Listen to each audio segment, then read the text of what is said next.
अंचल शिंदे, अर्चना दलाल मॅडमचा सुद्धा आभार मानतो, कारण पोलिसांची भूमिका सुद्धा तितकीच महत्त्वाची आहे. डॉक्टरांनी दिलेला रिपोर्टही तितकाच महत्त्वाचा आहे. मी आपल्या माध्यमातून आवाहन करतो की सिव्हिल हॉस्पिटल हे गोरगरिबांसाठी हक्काचं हॉस्पिटल आहे. अनेक माता भगिनी आपल्या डिलिव्हरीसाठी नवी स्वप्न बघण्यासाठी नवीन बाळाला जन्म देण्यासाठी सिव्हिल हॉस्पिटलच्या डॉक्टरांवर विश्वास ठेवून येतात. तर आपण मी FIR वाचली असता बघितलं की त्याच्यात त्यांना नर्सनी फोन करून सुद्धा बोलवलं होतं, तरी सुद्धा त्या आल्या नाहीत. त्या न आल्यामुळे त्यांना आज बाळ गमावावं लागतंय. मी तर सरकारला हीच विनंती, रायगड जिल्हा हा डेव्हलपमेंटमध्ये, अलिबाग तालुका विकासाच्या दृष्टीने सोन्याची कोंबडी, अंडी देणारी कोंबडी तुम्ही जर बघत असाल तर या सिव्हिल हॉस्पिटलकडे बघणं गरजेचं आहे. कित्येक मातांना मुलं गमावावी लागतात. आज रुपेशभाई किंवा ताईंच्यामुळं त्यांनी तक्रार केली म्हणून हे प्रकरण आजपर्यंत उघडकीस आलं, सगळं प्रयत्न केल्यामुळं. पण ज्या आदिवासी भगिनींची मुलं दगावली जातात त्यांना न्याय कोण देईल?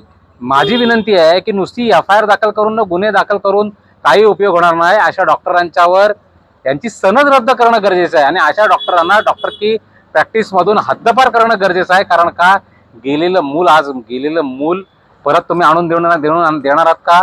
तर सदरच्या याच्यावर लवकरात लवकर त्यांना अटक करावी, त्यांचं लायसन्स रद्द करावं. इथल्या स्थानिक आमदारांना, इथल्या जिल्हा प्रशासनाला, कलेक्टरांना माझी विनंती आहे की सिव्हिल हॉस्पिटलकडे आपण जातीने लक्ष द्यावं.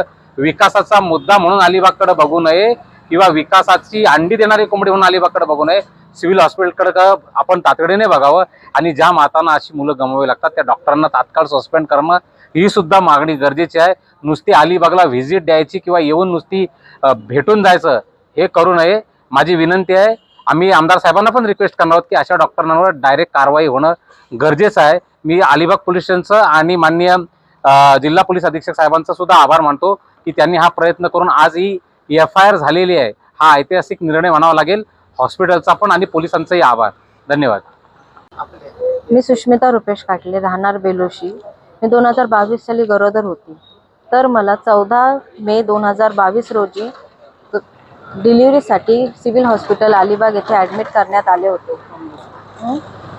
15 तारखेला सकाळी मला लेबर रूमला घेण्यात आले तेव्हा डॉक्टर प्रियल शिंदे तिथे हजर नव्हत्या. माझी डिलिव्हरी ही नर्स लोकांनी केली.